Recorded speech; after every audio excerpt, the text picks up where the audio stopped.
ओम शांति। आज बाबा की 29/6/2025 की प्रातः मुरली सुनेंगे। अव्यक्त बाप दादा रिवाइज है 31/12/2005। मुरली का हेडिंग, नए वर्ष में अपने पुराने संस्कारों को योग अग्नि से भस्म कर ब्रह्मा बाप समान त्याग, तपस्या और सेवा में वो नंबर 1 बनो। आज बाप दादा चारों ओर के, चाहे सम्मुख हैं चाहे दूर बैठे दिल के समीप हैं, सर्व को 3 मुबारक दे रहे हैं। एक नव जीवन की मुबारक है, दूसरी नव युग की मुबारक है और तीसरी आज के दिन की मुबारक हो। आप सभी भी नए वर्ष की मुबारक देने और मुबारक लेने आए हो। वास्तव में सच्ची दिल के खुशी की मुबारकें आप ब्राह्मण आत्माएं लेते भी हो, देते भी हो। आज के दिन का महत्व है, विदाई भी है और बधाई भी है। विदाई और बधाई का संगम युग है। आज के दिन को कहेंगे संगम का दिन। संगम की महिमा बहुत बड़ी है। आप सभी जानते हो कि संगम युग की महिमा के कारण आजकल पुराने और नए वर्ष के संगम को कितना धूमधाम से मनाते हैं। संगम युग की महिमा के कारण ही इस पुराने नव वर्ष के संगम की महिमा है। जहाँ 2 नदियाँ मिलती है, संगम होता है, उनकी भी महिमा है। जहाँ नदी सागर का संगम होता है, उनकी भी महिमा है।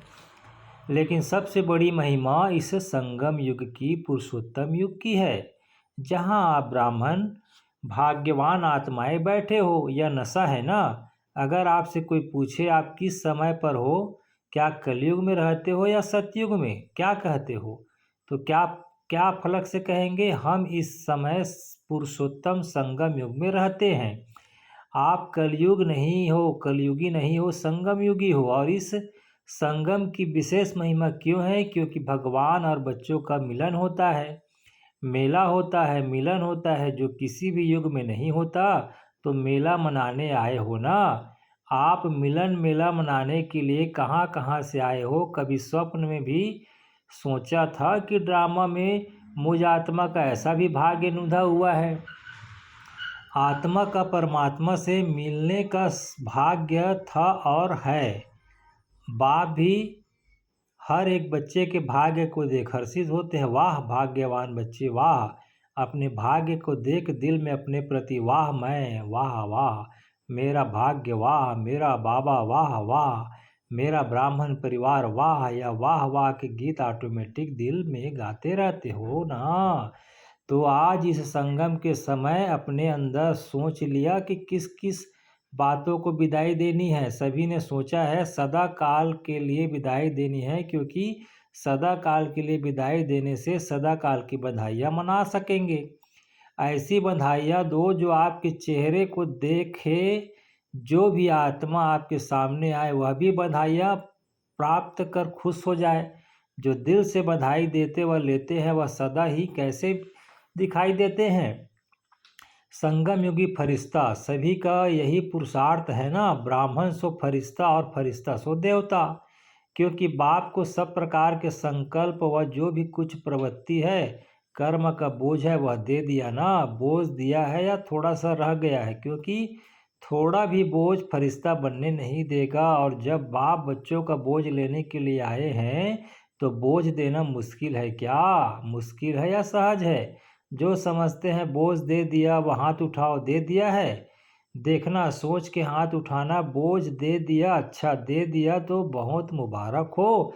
और जिन्होंने नहीं दिया वह किस लिए रखा है? बोझ से प्रीत है क्या? बोझ अच्छा लगता है?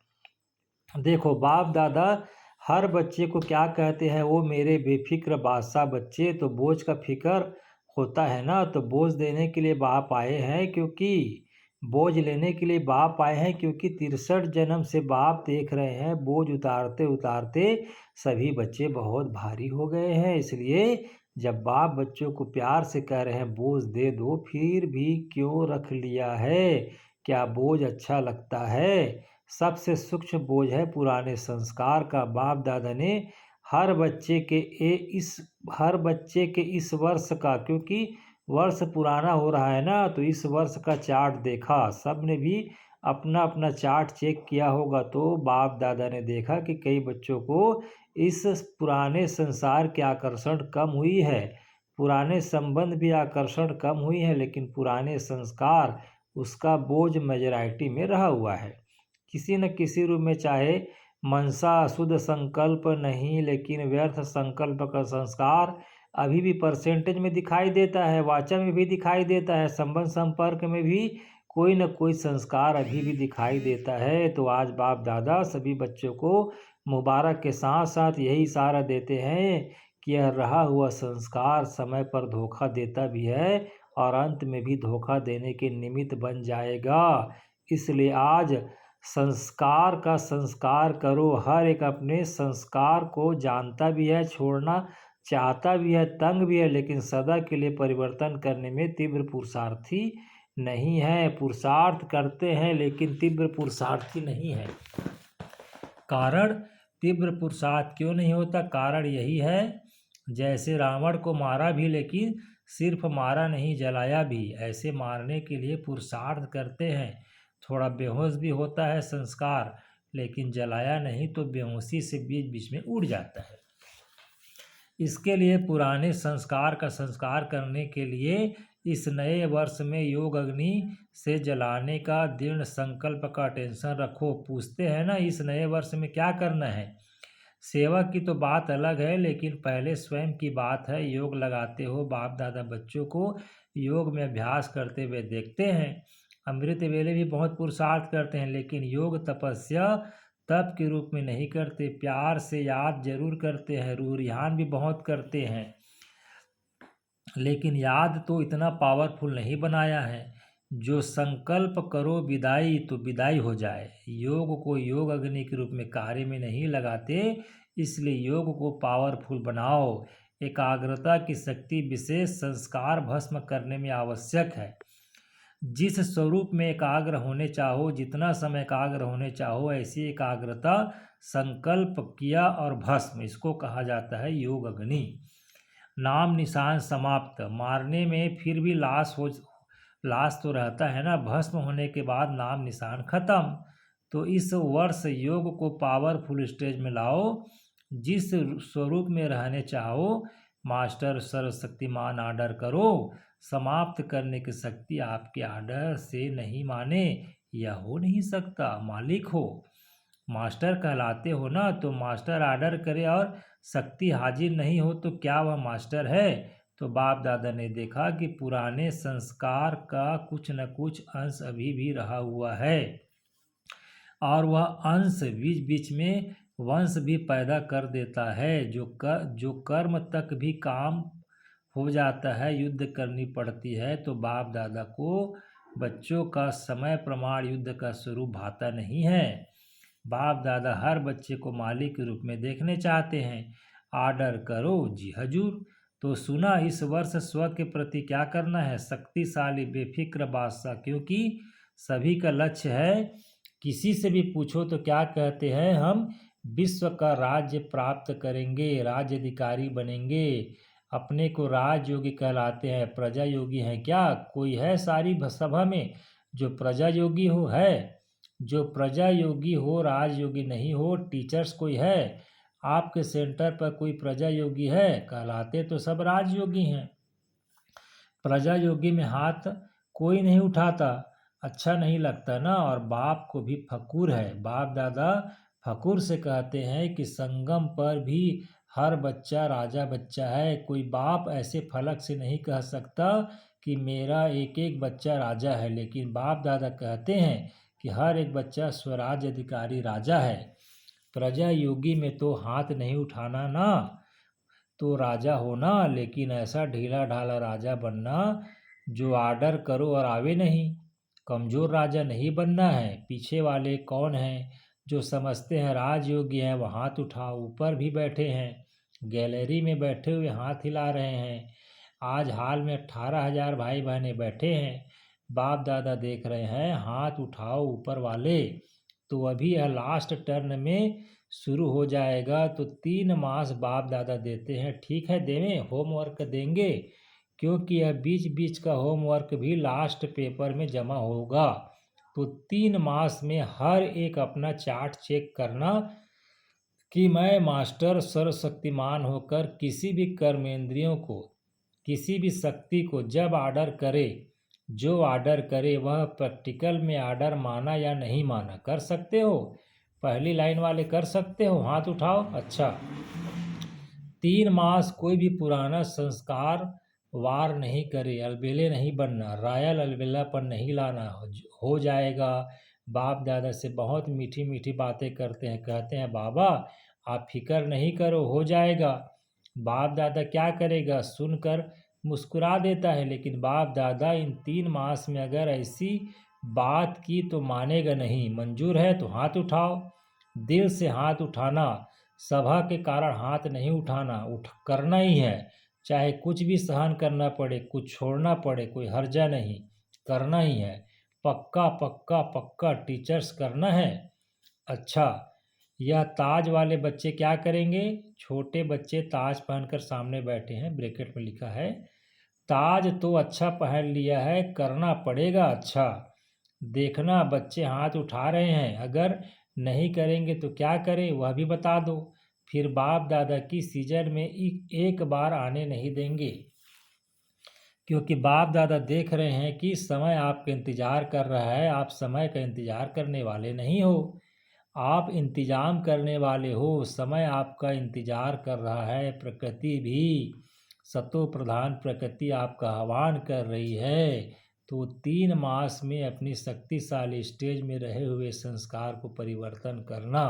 अगर 3 मास अटेंशन रखा ना तो उसका आगे भी अभ्यास हो जाएगा। एक बारी परिवर्तन की विधि आ गई ना तो बहुत काम में आएगा। समय का आप इंतजार नहीं करो, कब विनाश होगा, कब विनाश होगा। सब रूह रिहान में पूछते हैं, बाहर से नहीं बोलते, लेकिन अंदर बात करते हैं। पता नहीं कब विनाश होगा, 2 साल में होगा, 10 साल में होगा, कितना साल में होगा। आप क्यों समय का इंतजार कर रहे हो? समय आपका इंतजार कर रहा है। बाप से पूछते हैं तारीख बता दो, थोड़ा सा वर्ष बता दो, 10 वर्ष लगेंगे, 20 वर्ष लगेंगे, कितना वर्ष लगेंगे। बाप दादा बच्चों से प्रश्न पूछते हैं कि आप सब बाप समान बन गए हो, पर्दा खोलें। कि पर्दा खोलेंगे तो कोई कंघी कर रहा है, कोई फेस को क्रीम लगा रहा है।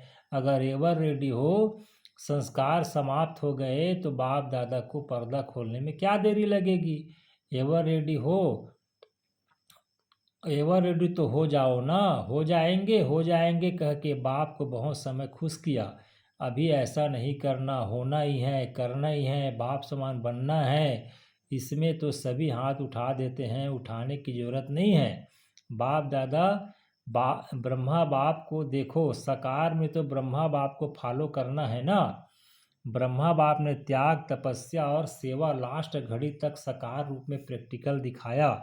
अपनी ड्यूटी शिव बाप द्वारा महावाक्य उच्चारण की ड्यूटी लास्ट दिन तक निभाई। लास्ट मुरली याद है ना? 3 शब्द का वरदान याद है? निराकारी, निर्विकारी और निरहंकारी बनो। जिसको याद है वह हाथ उठाओ। अच्छा, सभी को याद है, मुबारक हो। त्याग भी लास्ट दिन तक किया, अपना पुराना कमरा नहीं छोड़ा। बच्चों ने कितना प्यार से ब्रह्मा बाप को कहा, लेकिन बच्चों के लिए बनाया, स्वयं नहीं यूज किया। और सदा 2:30-3 बजे उठकर स्वयं प्रति तपस्या की, संस्कार भस्म किए, तब कर्मतीता वक्त बने, फरिश्ता बने। जो सोचा वह करके दिखाया। कहना, सोचना और करना तीनों समान। फॉलो फादर, लास्ट तक अपने कर्तव्य में पूर्ण रहे। पत्र भी लिखे, कितने पत्र लिखे, सेवा भी नहीं छोड़ी। फॉलो फादर, अखंड महादानी, महादानी नहीं अखंड महादानी का प्रैक्टिकल रूप दिखाया। अंत तक, लास्ट तक बिना आधार के तपस्वी रूप में बैठे। अभी बच्चे तो आधार लेते हैं ना बैठने का, लेकिन ब्रह्मा बाप ने आदि से अंत तक तपस्वी रूप रखा। आंखों में चश्मा नहीं डाला। यह सूक्ष्म शक्ति है, निराधार। शरीर पुराना है, दिन प्रतिदिन प्रकृति, हवा, पानी दूषित हो रहा है। इसलिए बाप दादा आपको कहते नहीं हैं क्यों आधार लेते हो, क्यों चश्मा पहनते हो। पहले भले पहनो भले पहनो, लेकिन शक्तिशाली स्थिति जरूर बनाओ। सारी विश्व का कार्य समाप्त किया, बाप दादा आपसे प्रश्न पूछता है, आप सभी संतुष्ट हो कि विश्व कल्याण का कार्य पूरा हो गया है? जो समझते हैं कि विश्व कल्याण का कार्य समाप्त हो गया, वह हाथ उठाओ। एक भी नहीं। तो कैसे कहते हो विनाश होगा? काम तो पूरा किया नहीं।